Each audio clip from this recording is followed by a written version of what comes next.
Hello and welcome back to another episode of my honest review of life with a 9-month-old puppy. Last week, Vigo turned 10 months old, so we've now fully completed that 9th month, and I'm gonna give you the good, the bad, and the ugly, as I always do. I've actually made notes this time, which I'm very impressed with myself over because normally I just wing it, but I've got 3 goods, 3 bads, 3 uglies. So let's start with the good. I'm mindful that some of these things as well might be more breed related, but whatever, it is what it is. It's my list. Do with it what you will. But the first thing that has been so good, having been in that 9-month phase with Vigo, has been that he is the perfect combination of independent while also being social. And what I mean by that is that he's not a dog who will like come up to you and get on your lap and try and get in your face and just constantly want all of the love and attention, but he'll just come sit by your feet. And he does these little things that make me so happy. And I know it's so stupid, but it's things like putting my makeup on, he'll just lie on the floor and chill. Or if I'm in the kitchen, if I move from the living room to the kitchen, he'll just come into the kitchen and go onto his raised bed. He doesn't need me to be giving him all the attention, but he just likes to be in my vicinity. And I love that about him. Like, look, he's doing it now.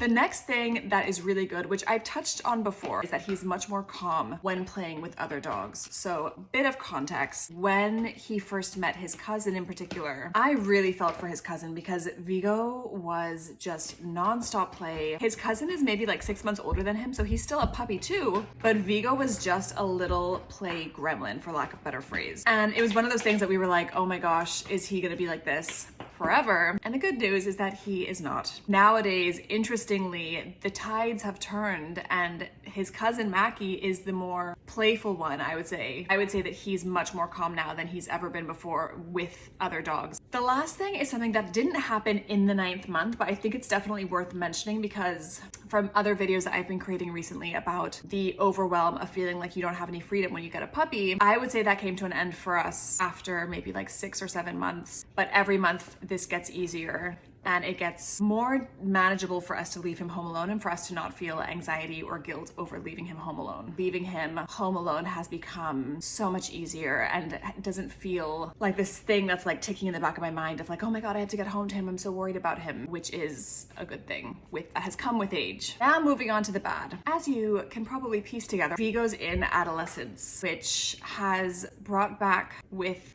a vengeance witching hours. And it's not every day that we have witching hours, but we definitely have moments where I'll have spent 60 to 90 minutes during the day exercising a combination of his brain and his body, and he will just not want to relax and he'll be barky, he'll be whiny. And so what we've started doing, which I made a video about, shout out to Britt and Wince who inspired this approach, but we've started trying to really intentionally practice settling with him. That seems to be going well. The next thing that I would say is bad, and again, I feel like it has reared its head in adolescence because I never remember him being this bad with this, but his noise sensitivity has definitely become more aggravated. And again, this could be a breed thing. Tollers are a sensitive breed, but it's something that we're working on hard because I really want to get on top of it ASAP. So we're doing all of the things from playing the noises that scare him quietly to try and desensitize him, to doing specific protocols. I did a course by Dr. Amy Cook about noise sensitivity, so we're implementing that. We're trying to do all of the things, so this isn't me asking for help. I'm just sharing with you that I feel like in adolescence and in that 9th, actually probably like 8th to 9th month mark, maybe I touched on this last month, I can't remember, his noise sensitivity has become slightly increased. The last thing that I would say has been bad has been that he has become a pickier eater for sure. He used to very happily eat his food wherever, whenever, and now there are certain criteria that have to be met for him to eat.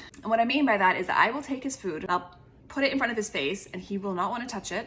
But the second that we start playing the search game, which is a game that we play with food, he'll be all over it. So that has been a challenge because I obviously don't want to train him to only eat when we are doing fun games and fun training because I think he loves working for his food, which I guess could be a pro as well. But by putting his food on the floor, him not eating, and then me training him, I'm worried that I'm teaching him, okay, if you just don't eat your food, you'll then get what you want. So we've been trying to find a few different ways to work through this. 2 things that I've found that have helped. First of all, weirdly, I don't know why this helps, but when I feed him on his raised bed, he will eat much more than when I put it on the floor. So I don't know why that is, but that's definitely something that I've noticed. The second thing that we've done that has made a difference in terms of him just wanting to eat his food without any our engagement has been making the food more interesting. So I've been playing a lot with different ways to zhuzh up the food. I can share more about that if that's of interest, but he will eat his food if it's been doctored up a little bit. And the reason why I really wanted to nail this now is because obviously we're expecting a baby in March, and when we're in baby mode, I don't want to be worried about him not eating unless we are giving him like a 20-minute training session, because we're not going to have time for that realistically. So those two things have helped us, but he's definitely a pickier eater, and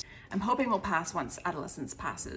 But in the meantime, we have some workarounds. Now moving on to the ugly. I know what you're probably thinking. You're probably thinking, how can anything about that little angel baby be ugly? And that is correct. Very little is ugly about him. But if I had to pick three things, these would be those three things. First of all is the humping. The humping is definitely one of those things that come nighttime, the sun sets, we make our home colder, we get ready to kind of watch TV and snuggle. And he loves fabrics. And so the second you move a blanket, he will get up from whatever position he's in and run to try and start humping. So that's not fun. The next thing that is ugly is jumping. I had a whole plan for how we were going to prevent jumping, but what I have found, and I know it's my fault that he jumps, right? Ultimately, it's like a training problem. Okay, I'll raise my hands and take credit where credit is partially due. But what I would also add is that I feel like jumping is one of those things that if you are doing the training right 99% of the time, it's that 1% of the time where it goes awry that is going to be your downfall. Jumping to dogs, or at least to Vigo, is like the most addictive drug.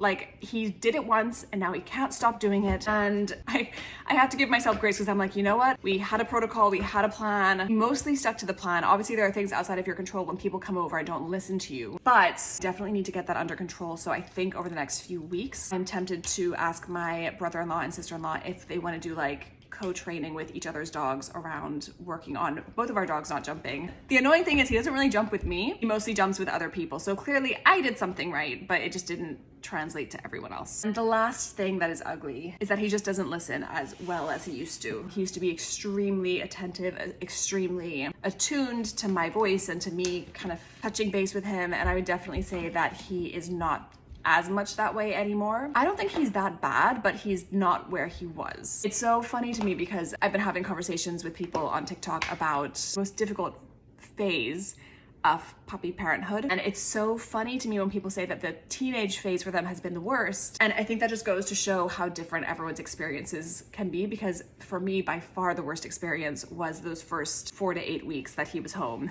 It was so hard, especially the biting. I remember the biting, man, oh, I still have a scar. I literally have a scar on my hand. Look, you can probably see it right there. You see it?